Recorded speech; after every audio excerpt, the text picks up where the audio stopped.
आप सभी का स्वागत है हमारे YouTube चैनल। सर में पढ़ रहे बिहार बोर्ड अध्याय 2 अभ्यास 2.2 उसका प्रश्न संख्या 6, 7, 8, 9 और 10। हम लोग ने पिछले वीडियो में 1 से लेके 5 तक पढ़ लिया था। अब यहाँ से देखेंगे तो क्वेश्चन नंबर 6 यहाँ पे दिया हुआ है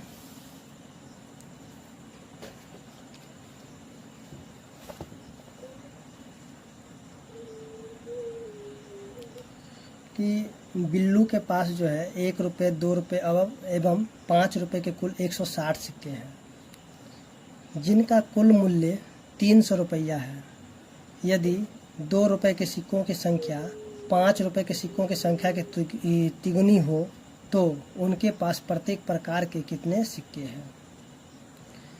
तो आइए इस क्वेश्चन को हम लोग सॉल्व करते हैं, फिर देखते हैं कि प्रत्येक रंग के कितने सिक्के हैं।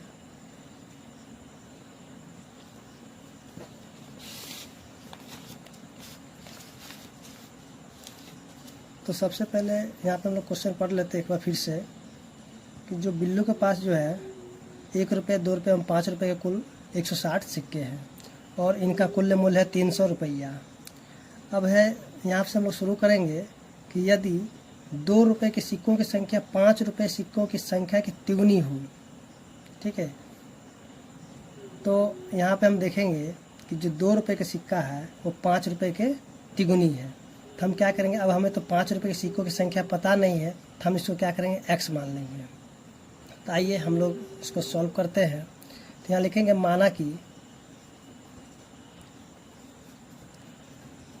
5 रुपये के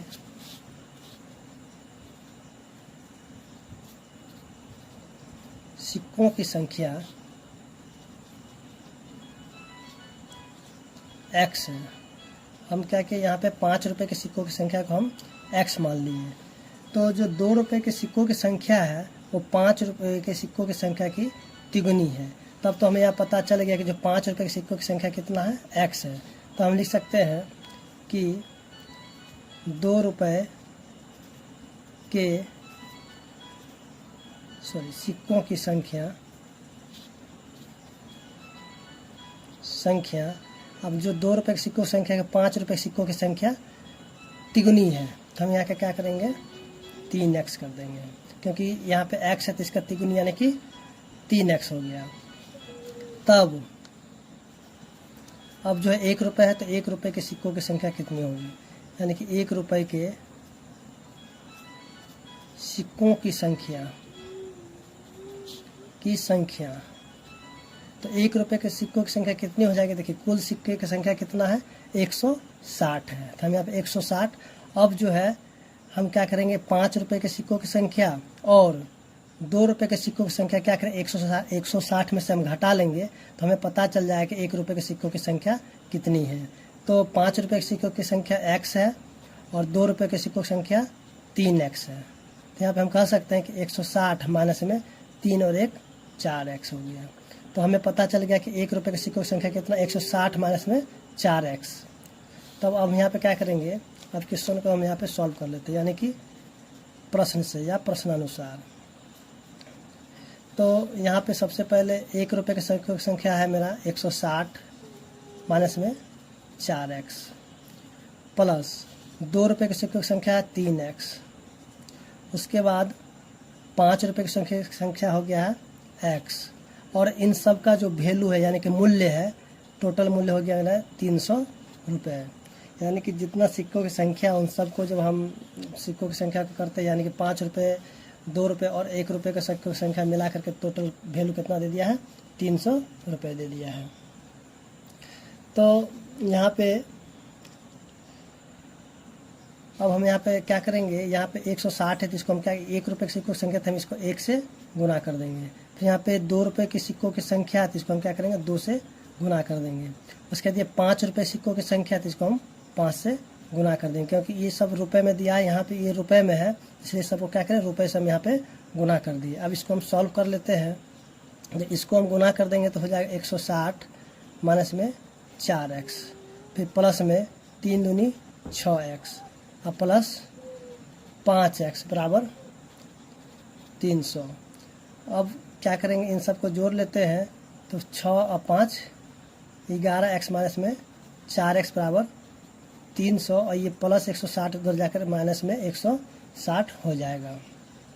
तो 11 में से 4 को घटा देंगे तो हो जाएगा 7x और 300 में से 160 घटा देंगे तो 140 हो जाएगा। तो x का मान मेरा आ जाएगा 140 बटा में 7, काट देंगे तो कितना हो जाएगा 20, यानी कि x का मान 20 निकल चुका है। तो हम यहाँ पे 5 रुपये के सिक्कों की संख्या को हम x माने थे, यानी कि 5 रुपये के सिक्कों की संख्या कितनी हो गई, यानी कि 20 हो गई। तब हम यहाँ पे लिख सकते हैं अतः 5 रुपये के सिक्कों की संख्या, यानी कि x बराबर हो जाएगा 20। तब कह सकते हैं कि 2 रुपये के सिक्कों की संख्या,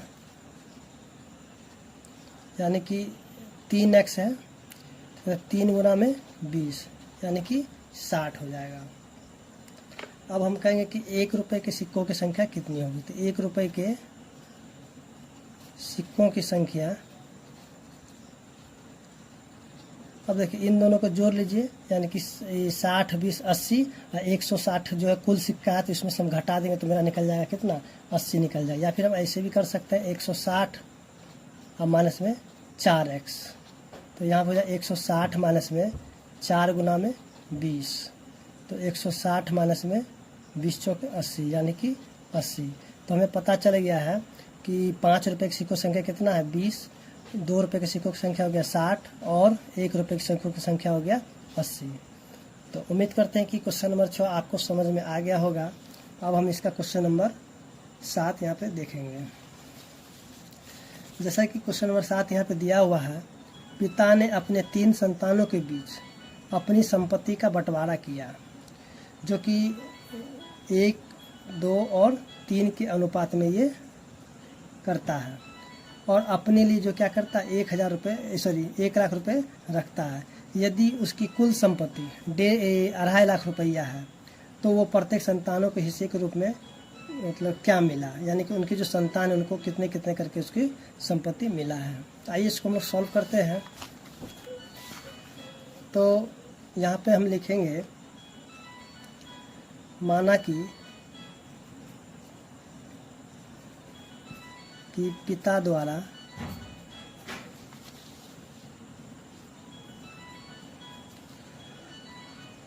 अपने संतानों के बीच बांटी गई संपत्ति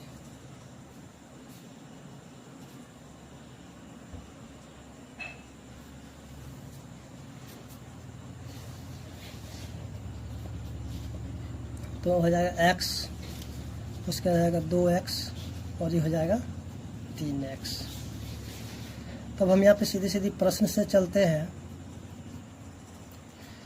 तो ये हो जाएगा x, 2x, 3x, जो ये तीनों संतानों के बीच में बांटी गई है, और वो अपने लिए जो क्या करता है 1 लाख रुपए भी बचा के रख लेता है।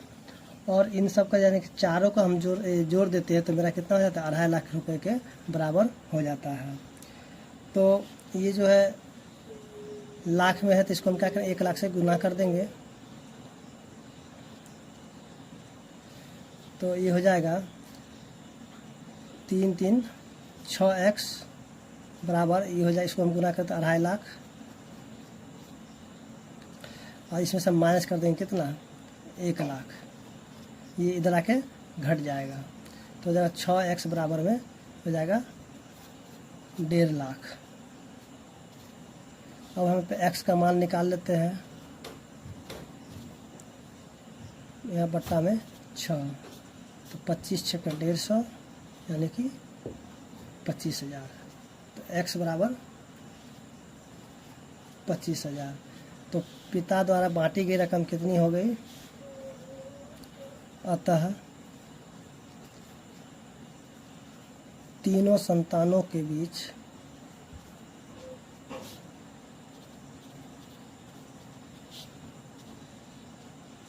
बांटी गई राशि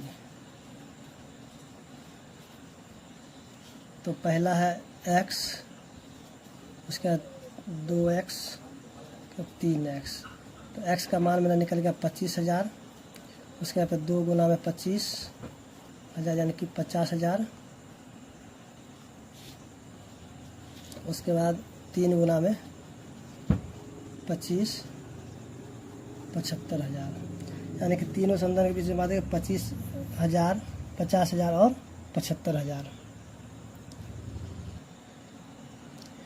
तो क्वेश्चन नंबर 8 यहाँ दिया हुआ है कि 11 के लगातार 3 गुणजों का योग 231 है, तो उन्हें ज्ञात कीजिए।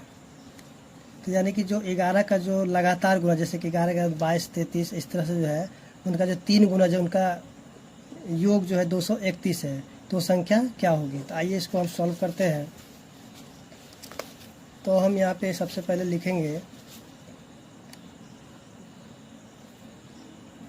माना कि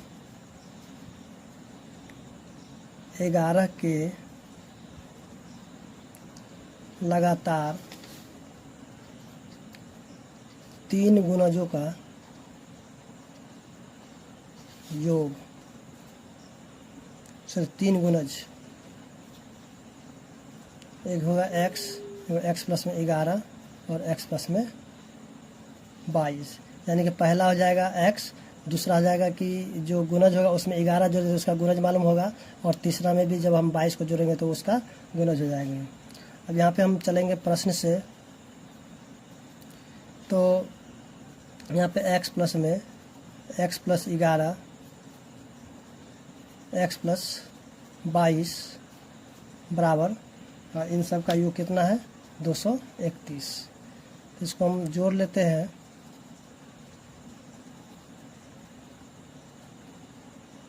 तो हो जाएगा 3x प्लस 33 बराबर 231। तो यहाँ पर हम देखें सब 3 का प्रमाण आ रहा है, तो या तो सर इसको लिख सकते हैं 3x बराबर 231 माइनस 33। तो हम इसको घटा लेते हैं।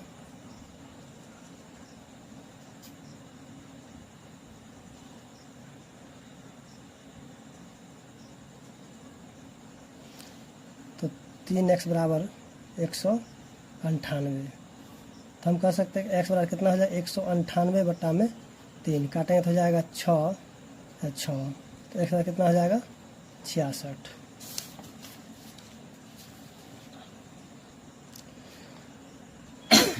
तो यहाँ पे हम देखेंगे कि x का मान मेरा कितना आ गया 66 आ गया है। तो हम कह सकते हैं कि अतः 11 के लगातार 3 गुणज,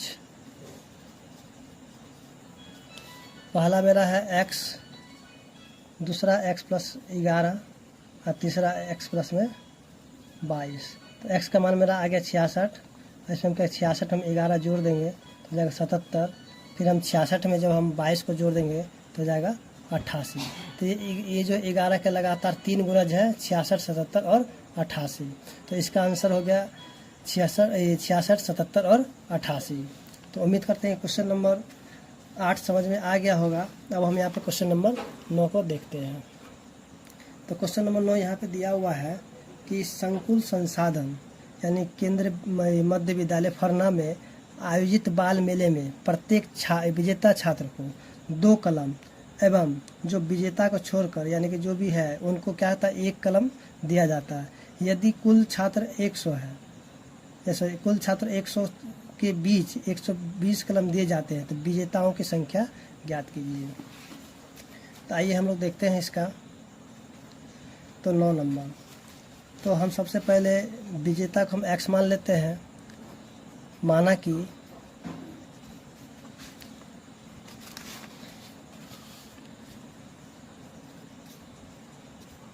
विजेता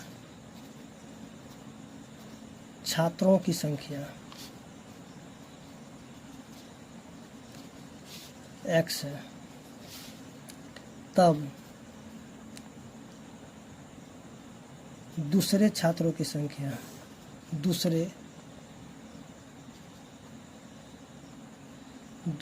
छात्रों की संख्या कितना हो जाएगा, यानी कि टोटल छात्र है मेरा 100, और 100 में से हम क्या करें, विजेता को जब घटा देंगे तो दूसरा छात्र बच जाएगा। तो दूसरे छात्रों की संख्या कितना हो जाएगा, 100 माइनस में x। अब हम यहाँ पे प्रश्न से चलते हैं,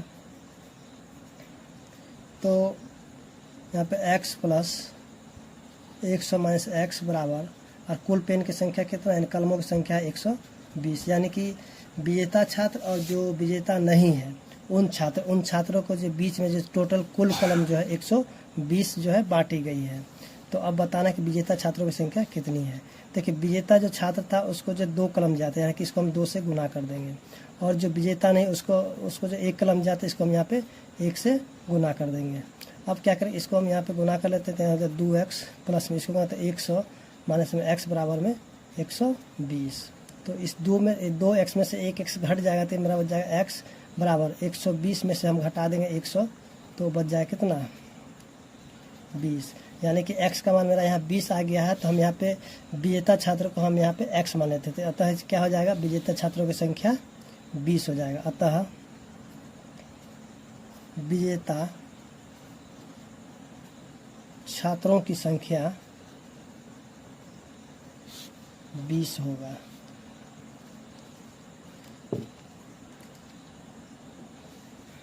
अब हम यहाँ पे देखते हैं क्वेश्चन नंबर 10, जो रवि के पिता की वर्तमान उम्र रवि के वर्तमान उम्र के दुगने से 5 वर्ष अधिक है। 5 वर्ष बाद उनकी उम्रों का योग 47 वर्ष होगा, तो दोनों की वर्तमान उम्र ज्ञात कीजिए। तो आइए इस क्वेश्चन को हम लोग देखते हैं। देखिए रवि के पिता की वर्तमान उम्र के तिगुने से 5 वर्ष अधिक है। यानी कि यहाँ पे हमें रवि का उम्र पता नहीं है, तो हम क्या करेंगे, उसके जो उम्र को हम x मान लेते हैं।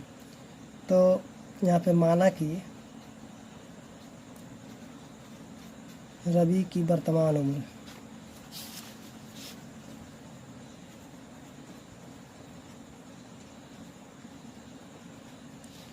x वर्ष है।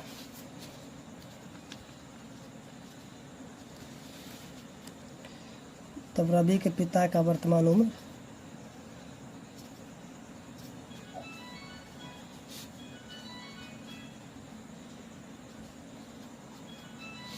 तो रवि के पिता की वर्तमान उम्र कितना हो जाएगा, यानी कि इसका जो उम्र है उसके तिगुने से भी 5 वर्ष अधिक है, यानी कि 3x प्लस में 5 वर्ष। उसके बाद 5 वर्ष बाद, अब यहाँ पे हम लिखेंगे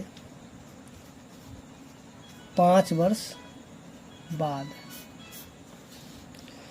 अब जो है 5 वर्ष के बाद जो है, जैसे कि रवि अभी जो है x वर्ष का है, तो 5 वर्ष के बाद उसका उम्र कितना हो जाएगा, x प्लस में 5 वर्ष।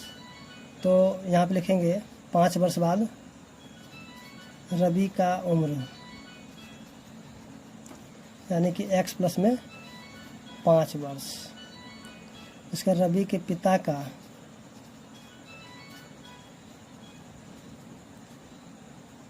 उम्र x प्लस में 3x प्लस में 5 और फिर 5 वर्ष और बढ़ जाएगा, यानी कि 3x प्लस में 10 वर्ष। यानी कि 5 वर्ष के बाद रवि के पिता को कितना होगा, 3x प्लस में 10 वर्ष होगा। अब जो है उन दोनों का उम्रों का योग 47 वर्ष होगा। तो अब हम यहाँ पे प्रश्न से चलते हैं। तो रवि का वर्तमान उम्र है x प्लस में 5 और उनके पिता का उम्र है 3x प्लस में 10 वर्ष, और इन दोनों का योग कितना है, 47 वर्ष। तो अब यहाँ पे सॉल्व कर लेते हैं।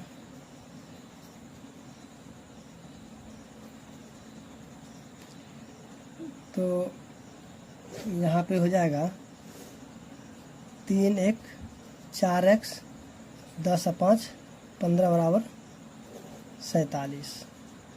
तो 4x बराबर में 47 माइनस में 15, तो 4x बराबर में कितना हो जाएगा, 32। तो x बराबर में 32 बटा में 4, तो हो जाएगा 8। x बराबर कितना हो जाएगा, 8। तो अतः यानी कि ये जो रवि का उम्र जो है कितना वर्ष आ गया, 8 वर्ष। देखेंगे अतः रवि का वर्तमान उम्र